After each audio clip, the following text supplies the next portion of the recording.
Hello, I'm Sarah, and before we dive into the chapter, let me share a brief introduction to Genesis 13. In this chapter, we continue to follow the journey of Abraham, as he returns from Egypt, enriched and blessed by God. However, tension arises between Abram and his nephew Lot due to the abundance of their possessions, leading them to part ways.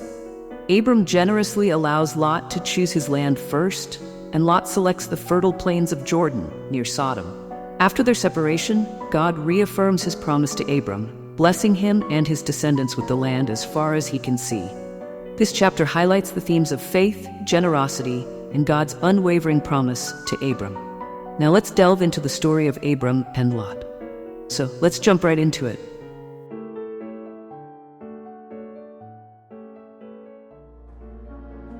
And Abram went up out of Egypt, he and his wife and all that he had, and Lot with him, into the south. And Abram was very rich in cattle, in silver, and in gold.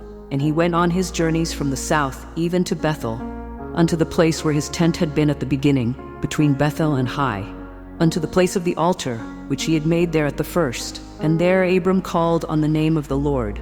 And Lot also, which went with Abram, had flocks, and herds, and tents.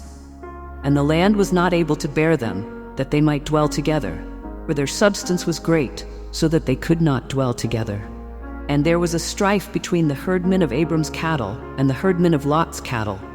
And the Canaanite and the Perizzite dwelled then in the land.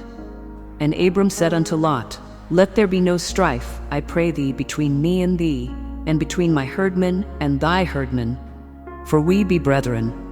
Is not the whole land before thee? Separate thyself, I pray thee, from me. If thou wilt take the left hand, then I will go to the right. Or if thou depart to the right hand, then I will go to the left. And Lot lifted up his eyes, and beheld all the plain of Jordan, that it was well watered everywhere, before the Lord destroyed Sodom and Gomorrah, even as the garden of the Lord, like the land of Egypt, as thou comest unto Zoar. Then Lot chose him all the plain of Jordan, and Lot journeyed east, and they separated themselves the one from the other. Abram dwelled in the land of Canaan, and Lot dwelled in the cities of the plain, and pitched his tent toward Sodom.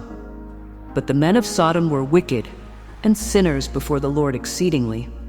And the Lord said unto Abram, after that Lot was separated from him, Lift up now thine eyes, and look from the place where thou art northward, and southward, and eastward, and westward.